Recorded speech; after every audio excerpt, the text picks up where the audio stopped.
Alors, je disais donc que Marguerite, sa réputation la précède. Elle s'est forgée au fur et à mesure de ses projets.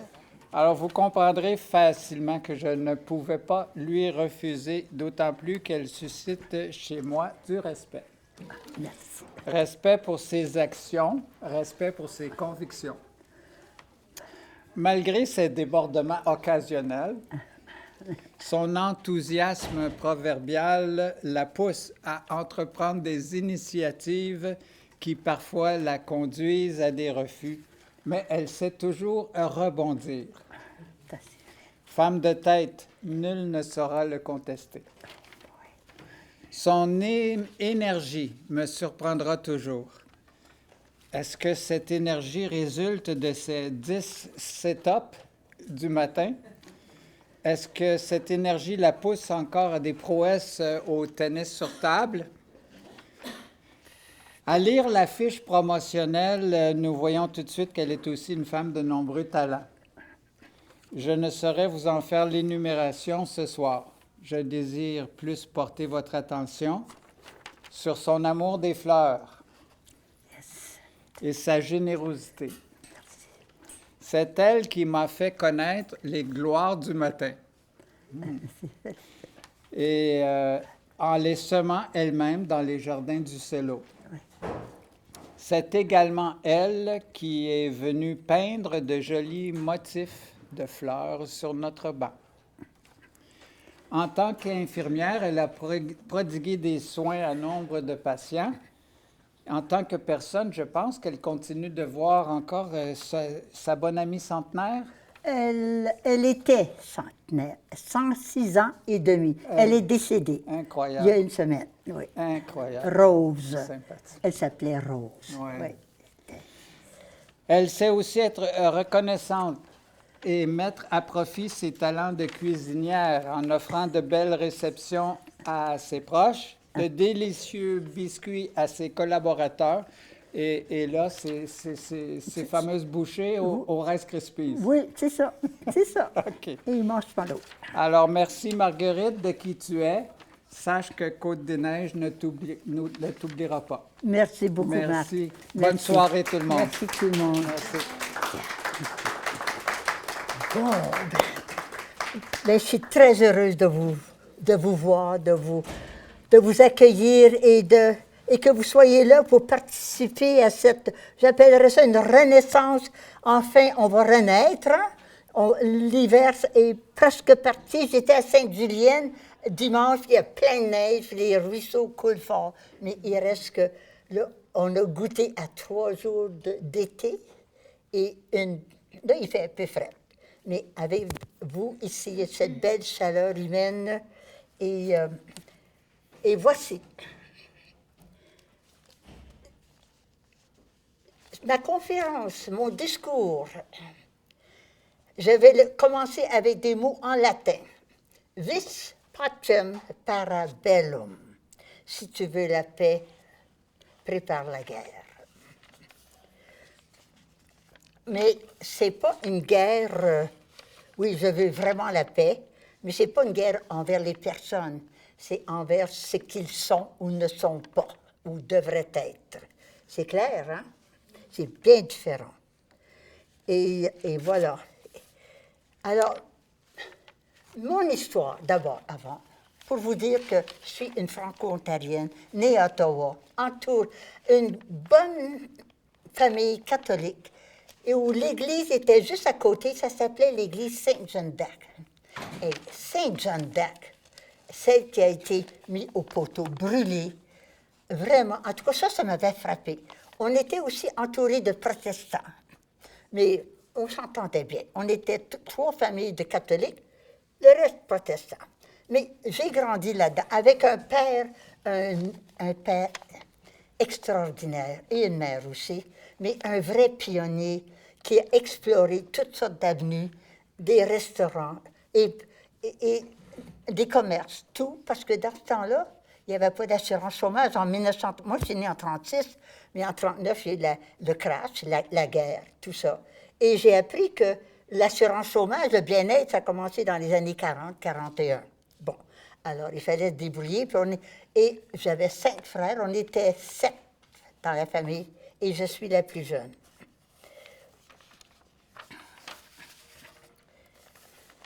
L'histoire personnelle, à savoir avec 5 frères et une sœur, puis où et on avait un chalet dans le Gatineau. Et c'est là que mon père a découvert cet endroit-là, où j'ai appris à connaître les scouts et à connaître beaucoup de gens et la mer, pas la mer, des beaux lacs et notre pays. Aussi, chez nous, c'était tranquille, on ne parlait pas. On aurait pu être un monastère, mais il y avait un piano, la musique. À 17 ans, moi, je voulais devenir une pianiste de concert. Mais mes parents ont dit, non, tu vas devenir infirmière. OK. Alors, à l'hôpital général d'Ottawa, je rentre chez les infirmières. Je rentre là. Après 1 an et demi, j'en pleurais. J'étais tellement peinée, je ne voulais plus être là. Alors, en novembre, juste mon père vient me chercher. Novembre, puis Noël passe. Janvier, mon père me dit, une autre culture, va à Montréal. Oh, OK. Et la vie continue, hein? Va à Montréal. Et c'est là, comme infirmière, j'ai recommencé mon cours, mais en anglais cette fois. 4 ans et demi pour devenir infirmière, c'est le fun. Et cette autre culture, bien finalement, il y a eu 3... J'ai rencontré, pas seulement des anglophones, des Italiens, tout ça, mais il y a eu 3 Hongrois qui venaient de France, ils sont arrivés à Montréal, des immigrants, et tous les 3, ils étaient tapissiers décorateurs, et ils ont marié 3 infirmières, dont j'en suis une de l'hôpital St. Mary's. Et c'est pas extraordinaire, ça, vraiment spécial. Pour enfin, puis l'autre culture, c'est d'arriver à Duvernay. Là, mesdames, là, le français, parce que quand on a un mari qui parle bien le français, mais pas parisien, il parlait bien. Puis il me corrigeait. Mais là, j'arrive à Duvernay, nouveau développement, puis il y a les Québécoises à côté qui ont des enfants. Elle dit, ah ouais, les bebelles, là, ramassez vos bebelles, là. Oh, wow! Oh, ben là, moi, c'était un choc culturel. Je ne connaissais pas le joual. Je ne savais pas que ça existait. Mais enfin, et puis ma petite fille dans la balançoire au bout qui dit « Ah, maman, c'est pas ça, c'est pas beau dire ça, les jouals, puis les bébelles, hein, maman? » Oui, OK.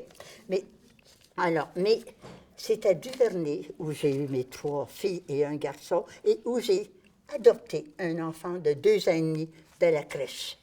Mais là, qui ne parlait pas à 2 ans et demi. Mais qui s'est mis à parler, qui s'est mis à bégayer, mais c'est une autre histoire. Mais il reste que j'ai une bonne femme, elle s'appelait Solange Vincent. Elle faisait partie de la Voix des femmes.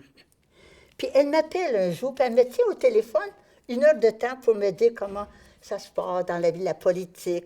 Puis, j'écoute tout ça, puis pour moi, ben, oui, c'était un éveil féminin. Et c'est là qu'on a commencé à organiser une association, ça s'appelait l'Éveil féminin. Puis là, on se réunissait.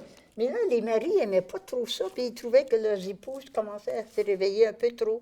Mais en tout cas, ça fait partie. Et là, arrive dans les années 70-72, le retour à la Terre. C'est un peu votre histoire aussi, hein, tout ça.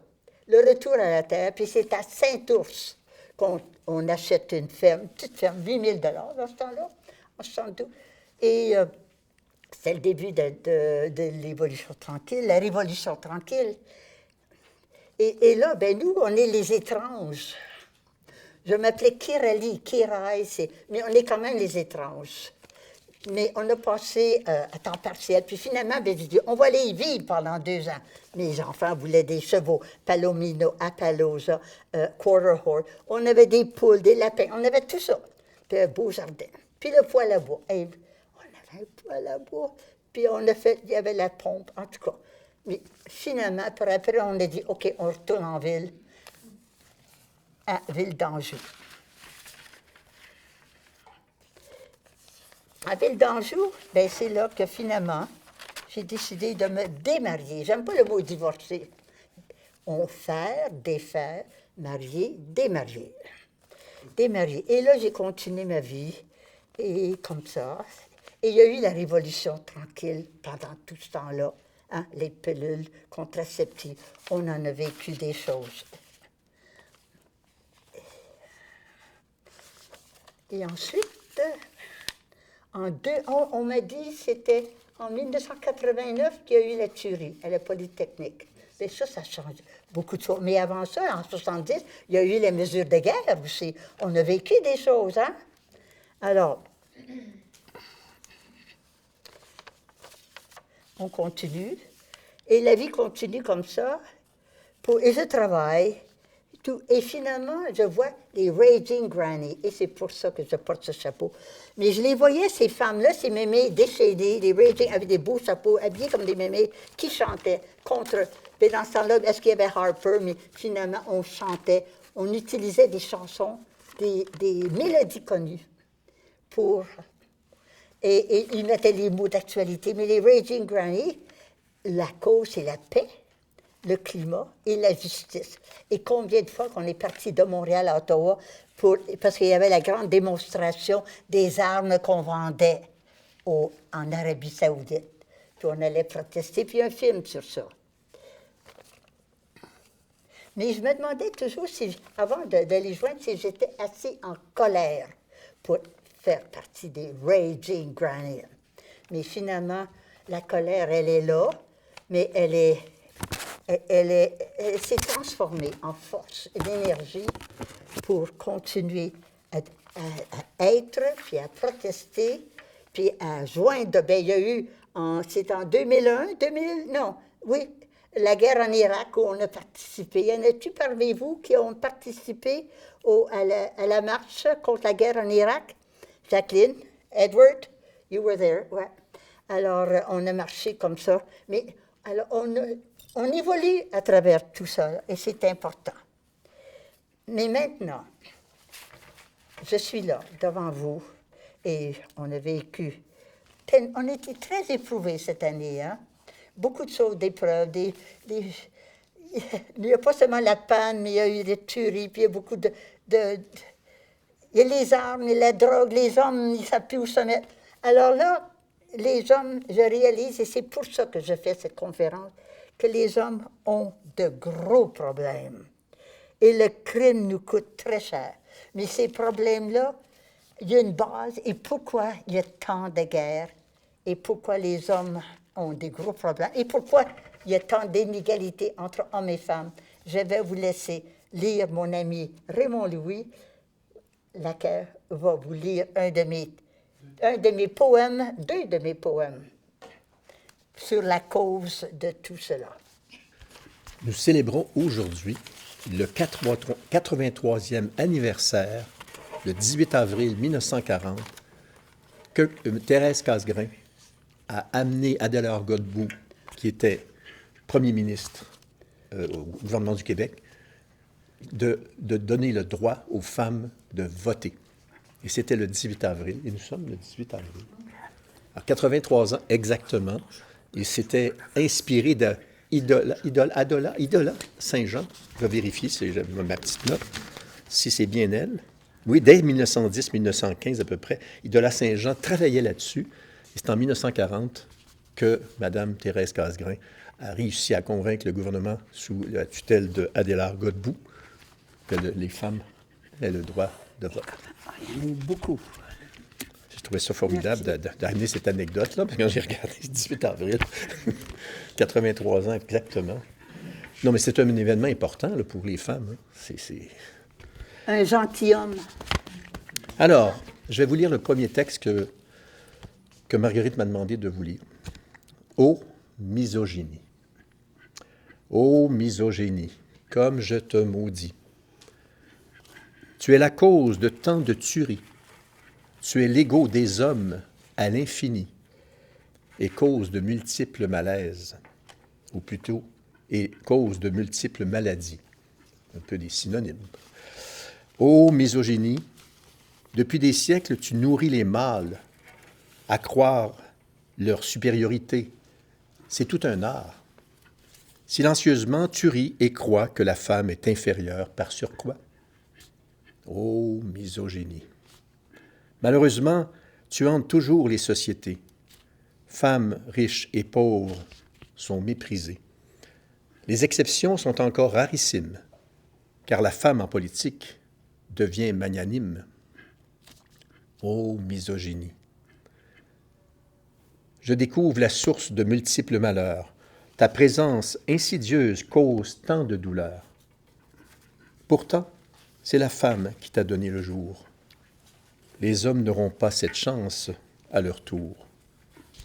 Ô misogynie, maintenant que ta haine est à découvert, vas-tu nous laisser prendre de l'air? Donnez la chance à tous les coureurs. Le monde entier clamera cette rumeur. Ô misogynie, il est temps pour toi de disparaître. La génétique va t'envoyer paître. C'est un résultat à souhaiter. Ainsi, les femmes seront moins manipulées. 27 juin 2021. Et le deuxième texte que je vais vous lire, qui m'a beaucoup touché. Est-ce que c'est assez fort? On t'entend? Vous l'entendez? Patriarcat et matriarcat, masculinisme et féminisme. Comment expliquer en peu de mots ces termes souvent utilisés par défaut? Comment décrire notre société qui a soif de justice et d'égalité? Il y a des siècles existaient des déesses. En Grèce, des femmes étaient prêtresses. Les hommes ne laissaient pas leur place. Ils aimaient régner dans leur palace. Depuis longtemps, le patriarcat existe. À cette allure, il est devenu sexiste. Le pouvoir est monté à la tête des hommes, tantôt bons, tantôt bêtes. Récemment, le féminisme rejaillit, des cendres d'un phénix embelli. Victimes vivent toujours sous un même toit, les femmes réclament enfin leurs droits. Il faut se réveiller, enfin, et reconnaître la cause, reprendre cette marche du pain et des roses, comprendre ce jeu, jouer à qui perd gagnera, alors le symbole authentique de la justice régnera. Notre société a besoin des deux genres, le patriarcat et le matriarcat auront force égale. Si chacun et chacune trouve sa lumière, les chances pour tous ne seront plus une chimère. Et c'est daté du 15 mars 2021. Je me permets d'ajouter des petites anecdotes ici au niveau des dates importantes. C'était dans les années 60 que les filles ont accédé aux études supérieures. Donc, avant les années 60, même, je dirais peut-être plus proche de 65, 66, 67 qu'au début des années 60. 1964, on a parlé de 1940, date extrêmement importante. La fin de la subordination légale des épouses. Marie-Gérin Lajoie, dès la fin du 19e siècle, c'est elle qui avait amené ça, et c'est la ministre Claire Koechlin-Casgrain qui avait réussi cet exploit. C'est-à-dire que ça donne 4 avantages aux femmes, pour dire des avantages, disons, c'était presque ridicule de dire des avantages, mais les femmes ont des droits juridiques comparables à ceux de leur mari. Elles peuvent avoir un compte en banque, elles peuvent signer des contrats, elles peuvent faire un emprunt à la banque et elles peuvent divorcer. Et 1989, Thérèse Lavoie-Roux, parce qu'une émission qui a passé récemment en série Enquête ou quelque chose comme ça, sur les fous, eh bien, droit de la personne à la défense des gens qui sont... Avant, c'était fou, puis on était internés. Mais après ça, après 1989, avec Thérèse Lavoie-Roux, elle a nuancé ça pour essayer d'aider ces personnes-là et d'être de leur côté aussi, et non des parqués dans des asiles psychiatriques. Signalons aussi que j'ai rencontré personnellement Simone Monet-Chartrand, l'épouse de Michel Chartrand. Quelle dame! Et je terminerai avec Jeannette Bertrand, Lise Payette et d'autres dont je ne mentionne pas ici, mais c'était des femmes exceptionnelles qui ont révolutionné, qui ont mis la femme sur la carte. Bravo, merci Raymond Louis. Hey. Et je voulais ajouter, merci, oui, mais il y a bien, bien longtemps, quand j'étais jeune, faire mon cours d'infirmière, tout ça, les femmes étaient féminines, s'habillaient comme des femmes. Le dimanche, on se mettait toutes belles, puis même, il y avait cette féminité, on pourrait dire, où on s'habillait, puis les hommes s'habillaient bien aussi. Mais là, on ne sait plus qui est qui. Mais l'hiver, on a toute l'air un peu pareil, là. Mais là, les femmes commencent à s'habiller, à mettre des robes, à être des femmes. Mais le genre, on ne sait plus quel genre existe, le genre humain. Mais à savoir qui est homme, qui est femme, puis gay, pas gay, tout ça. Mais ça me frappe à savoir qu'il va falloir qu'on reprenne notre féminité si on veut que les hommes aussi nous respectent ou nous aiment avec nos belles qualités d'éducatrices et de tout ça. Puis les hommes qui reprennent aussi cette force de caractère, mais cet amour de la vie, mais l'amour de la femme et de protéger les femmes. Parce que c'est pas seulement les muscles qu'on veut, mais c'est ce qui manque chez nos jeunes aujourd'hui. Puis ça m'inquiète beaucoup que les jeunes garçons, ils prennent la drogue ou ils sont plus téméraires et ils prennent des risques, mais là, on banalise tout. Il n'y a rien là, le mal, il n'y a rien là. Oh oui, c'est bien. C'est là qu'on est rendu, puis c'est pour ça que je me mets un peu en colère, parce que je me dis, mais non, il faut que ça change, il faut que ça change. Il faut que ça change. Et c'est chez les jeunes garçons, surtout, qui ont des gros problèmes. Il y a Alain Gravel, que j'aime beaucoup. Il avait fait une enquête sur la réhabilitation. Est-ce que les hommes en prison sont réhabilitables? Oui et non. Mais la source, c'est quand ils étaient bébés, maltraités. Beaucoup de ceux-là étaient maltraités. Moi, j'ai visité les prisons, les détenus. On a passé des fins de semaine, des fois, avec eux. Puis il y en a un jeune, il dit, moi, j'ai tué mon père parce qu'il me battait tout le temps. Puis j'ai fini par le tuer, puis il est en prison pour la vie. Mais en tout cas, cette tristesse-là, je me dis, non, il faut que ça change. Et ça va changer. Il le faut prendre conscience que les garçons, ils se laissent influencer plus facilement que les filles. Et quand on dit qu'en Colombie-Britannique, il y en a qui sont morts, il y a 6 000 ou combien de milliers de jeunes, ils disent des jeunes qui sont morts de drogue. Mais j'aimerais que les journalistes disent c'est des garçons ou des filles. Est-ce qu'on peut commencer à dire garçon ou fille? C'est comme, il y a 20 ans, à l'aquaforme, on est toutes les femmes dans la piscine, puis la jeune femme, elle dit « Hey, guys! » Oh, ben là, on n'est pas des guys, puis ça continue, cette mode-là, depuis ce temps-là. À la télévision, on voit le monsieur qui s'adresse à des femmes. « Well, thank you very much, guys. » Oh, ben là! Non, là, je rouspète, c'est vrai. OK. Alors, mais là, pour revenir, et c'est pour ça aussi que la féminité, c'est tellement important. Bon, alors, j'ai dit ça que les hommes, ils coûtent cher. Et comment? Les hommes, ça coûte très cher à notre société. Une chance qu'on ait l'Internet, hein? Ça nous donne toute l'information qu'il nous faut.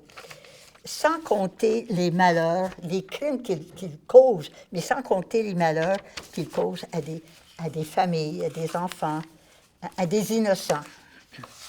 Aussi, savez-vous qu'en prison, il y a 19 prisons pour hommes, 2 pour les femmes.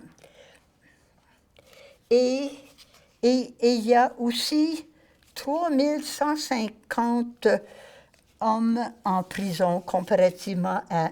Il y en a beaucoup moins là, je lis mal mes affaires. Quelques femmes. Bon. Il y a une moyenne, en moyenne, il y a 37 854 adultes en détention. Et dans les établissements provinciaux, 37 000. Et 1 personne sur 3 sont des Autochtones. Il y a eu un film qui a été fait, je l'ai vu, puis je ne comprends pas qu'on n'a pas pigé, mais le bureau de poste livre des caisses et des caisses de bière et d'alcool chez les Autochtones. Mais pourquoi il y a tant de jeunes aussi, puis les filles qui sauvent? En tout cas, il y a du travail à faire de ce côté-là. C'est vraiment triste. Sur ce film, j'en revenais pas. Le coût moyen de l'incarcération d'un détenu au Canada, 4,8 millions par année. Ça coûte cher, le crime. Et 2,8 millions au Québec. Et il y a une augmentation aussi de 2080 de plus de crimes depuis 2002. Depuis 2002, 2080. Une grosse augmentation de crimes. Chaque détenu coûte par jour 300 $, disons. Par jour, c'est ça que ça coûte. Et un agent de correction, son salaire est entre 50 à 70 000 $ par année. Ça aussi. La réhabilitation, ça, on l'a dit, que c'était vraiment important. Il y a des journalistes qui sont vraiment formidables. Puis j'ai beaucoup de respect et d'éloges à donner à M. Alain Gravel. Il y a plus, et aussi, si les hommes sont en colère et tout ça, il y a 700 millions de femmes qui ont été violées, violentées depuis quelques années. Ça fait mal, ça. Alors, la situation des hommes, là, j'en parle plus, j'ai découvert ça. On va finir, je vais parler des riches, de l'égalité, les femmes qui gagnent moins. Vous en savez beaucoup sur ce côté-là. Mais il y a, chez eux, je vais la voir, les PDG, ils gagnent 243 fois le salaire d'un salarié. C'est un scandale. On en parle beaucoup, hein? On en parle beaucoup. Le PDG, oui, des millions comme ça. Et le métro, c'est la même chose, blabla, on sait tout ça. Mais je vais terminer avec cette idée de l'inflation. L'inflation a commencé avec l'essence. Ils ont augmenté l'essence comme ça. Ah bien, l'essence coûte cher, le voyagement coûte cher, les camions, l'épicerie, ça coûte cher. Et ces compagnies pétrolières, mais ils sont riches. Mais c'est pareil dans tout le monde. Les riches deviennent plus riches et les pauvres plus pauvres. Bien là, j'en ai marre. Ça me met en colère. Ça ne me dérange pas que les gens soient riches, mais c'est le partage. C'est de distribuer, parce que les abris fiscaux, aïe, ils doivent en avoir. Qu'est-ce qu'on peut faire avec 100 000, 300 000 $? Moi, je ne sais pas. Moi, je gagne 22 000 à peu près. Je fais vivre bien avec ça. Mais en tout cas, c'est un scandale, puis on en parle beaucoup.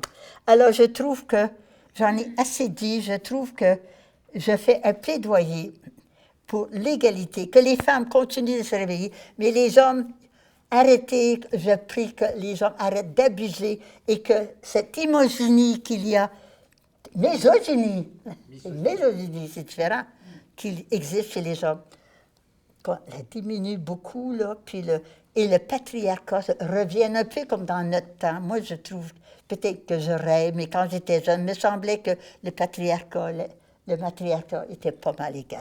Place à la musique. Merci.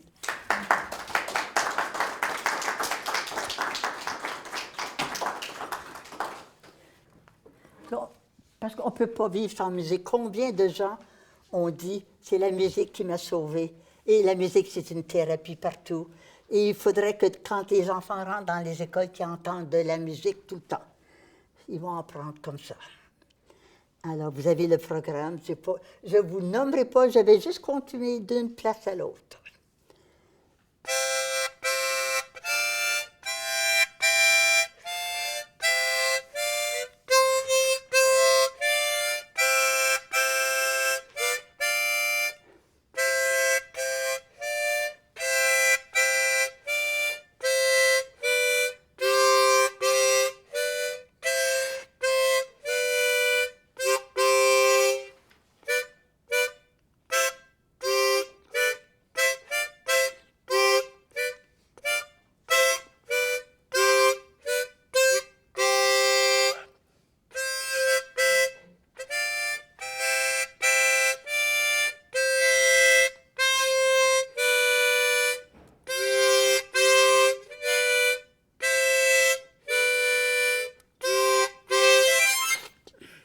voilà. Ça prend du souffle. Vous savez, avec le... Vous voyez des notes, là? Des grosses notes. Comme pianiste, moi, heureusement, j'ai un bon professeur de piano qui... et elle vient écrire le doigté quand je ne le vois pas. Mais je vois chez l'imprimeur, puis j'agrandis mes partitions gros comme ça pour mieux voir mes notes.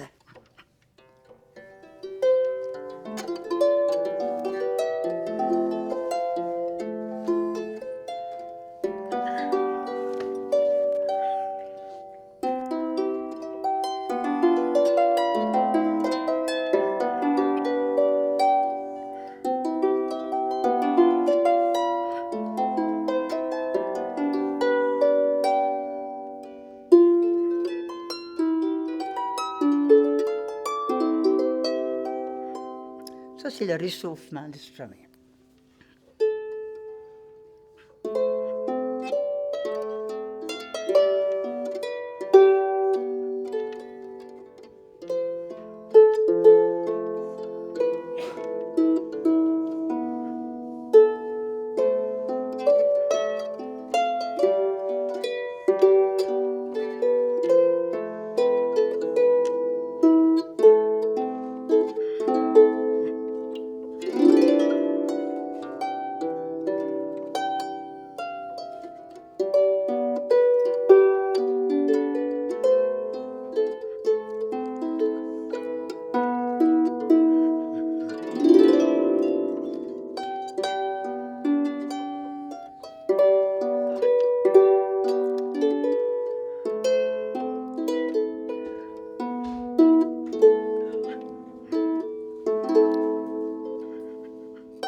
Alors, ma première chant, vous savez, c'est le premier chant, la première inspiration ou composition qu'on écrit qui est aussi, on pourrait dire, notre destin, qui nous dit ce que sera notre destin. Bon, on va l'avoir en bon français. J'ai découvert l'amour j'ai découvert le jour. Ma peur s'est envolée, mon cœur s'est engagé. Vive, vive, vive l'amour, vive, vive, vive l'amour, vive, vive, vive l'amour, vive l'amour. Je danserai toujours, je chanterai toujours, où l'amour est présent, où l'amour est présent. Vive, vive, vive l'amour, vive, vive, vive l'amour, vive, vive, vive l'amour, vive l'amour. J'espère que ce refrain n'aura jamais de fin, qu'il prendra le chemin vers ceux qui en ont faim. Allez, vive, vive, vive l'amour, vive, vive, vive l'amour, vive, vive, vive l'amour, vive l'amour. Avec le temps, je voulais tout faire, ce que le temps me permettait de faire, car je savais depuis longtemps que chaque minute m'était comptée. Le soleil pour m'éclairer, la lune pour me conseiller, me dictait les routes à prendre que je prenais sans comprendre. Oh. Prisonnier au soleil, il n'y a pas. Ça, c'est un ex-détenu qui a écrit ces paroles-là, ma musique. Il n'y a pas qu'en prison qu'il y a des prisonniers, il y en a même au soleil qui sont tous enchaînés. Ceux qui ne savent pas rire, ceux qui ne savent pas oser, ceux qui ne peuvent rien dire, ceux qui ne peuvent plus aimer. Il n'y a pas qu'en prison qu'il y a des prisonniers, il y en a même au soleil qui sont tous enchaînés. Aime la vie, elle t'aimera comme cherche. Aime la vie, elle laisse-lui tout grand les bras. Souris aux passants isolés, comme toi, il cherche à être aimé. Il n'y a pas qu'en prison qu'il y a des prisonniers, il y a enfin un soleil qui veut bien vous libérer.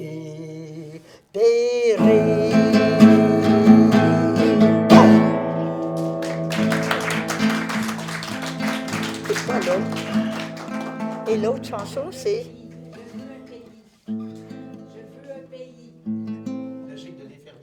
La fille, oh oui, oui, c'est infirmière, et là.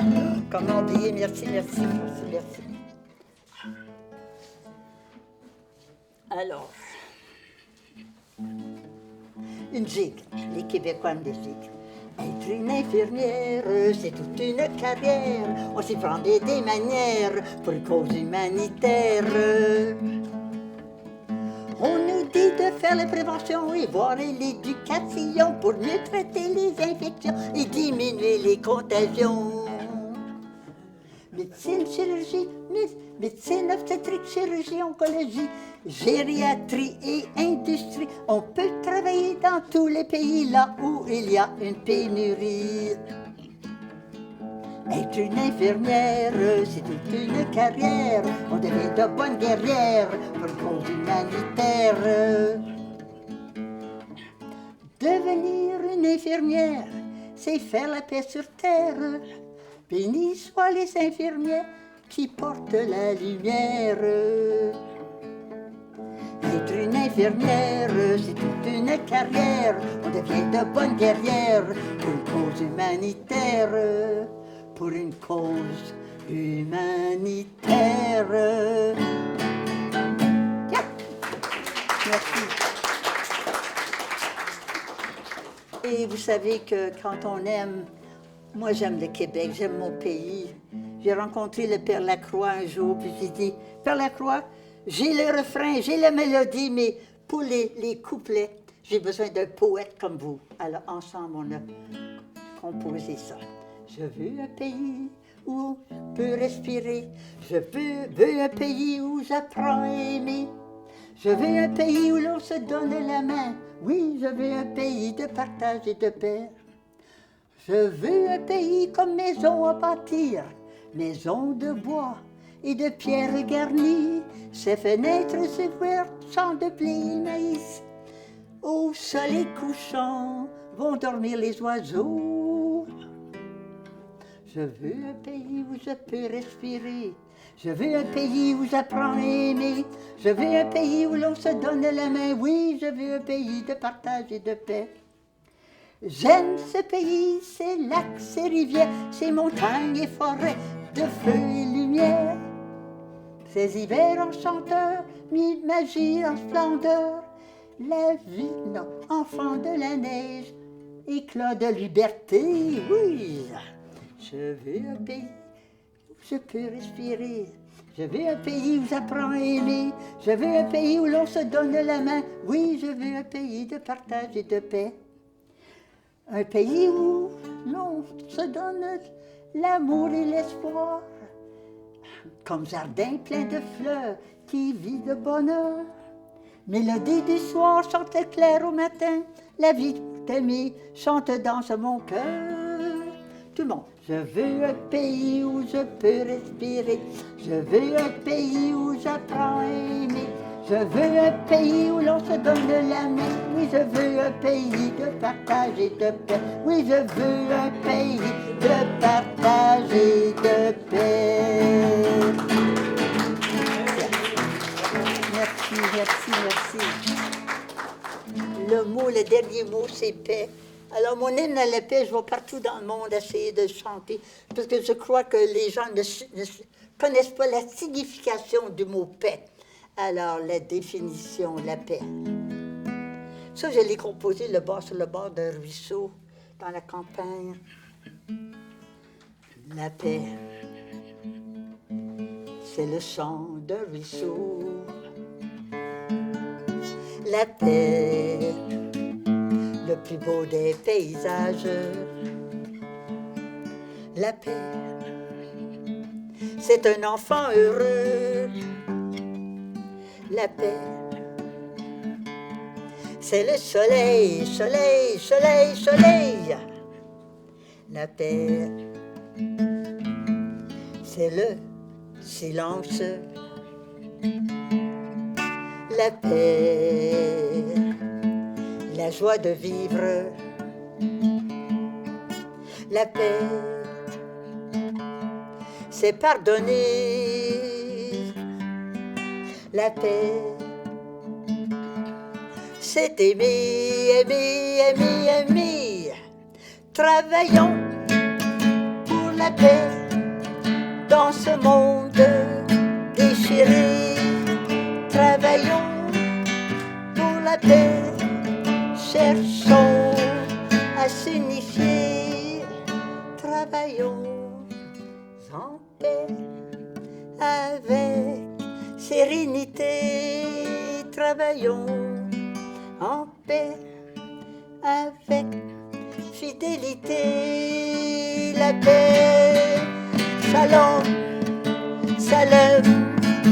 la paix, peace, shalom, la paix, la paix, paix.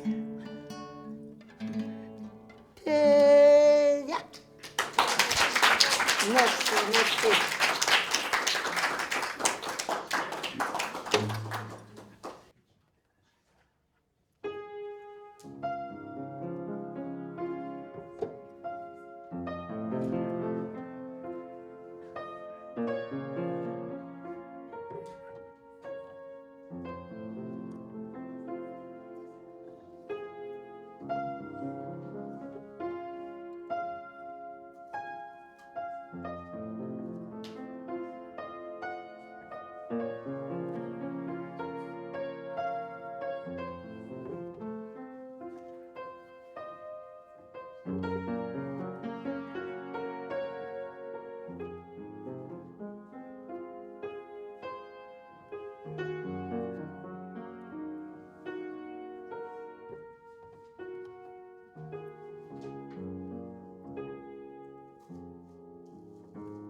vous pouvez applaudir. Merci. Ok. Et le printemps.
Ah, merci.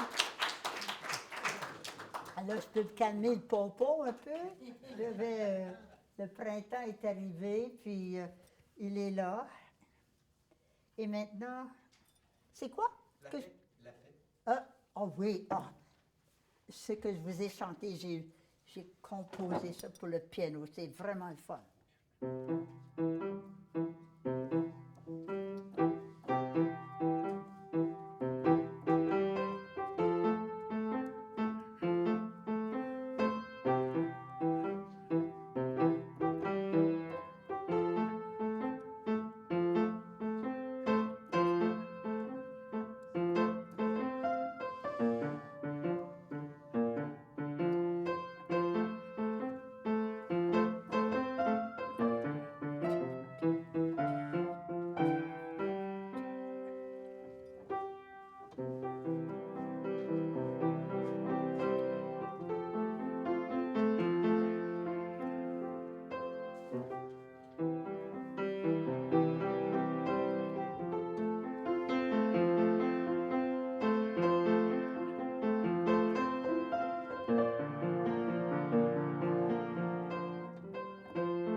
Voyons, excuse.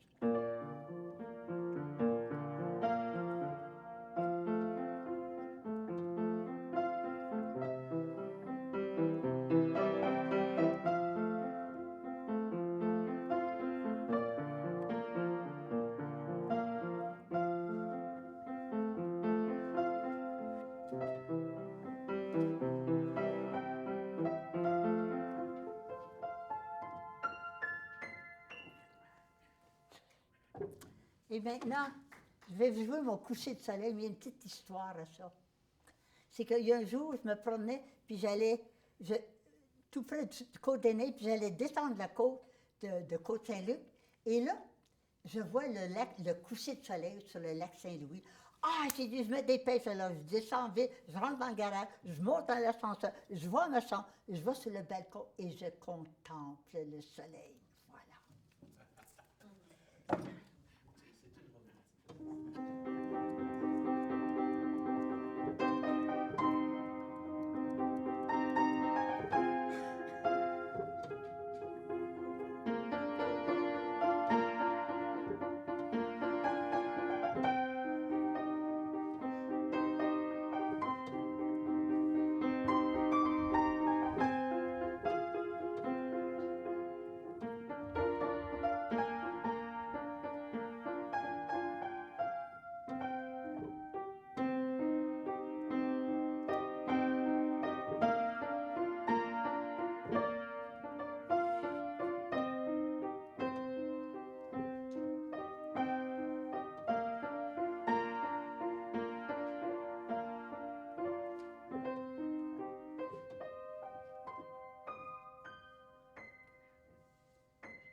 Voilà.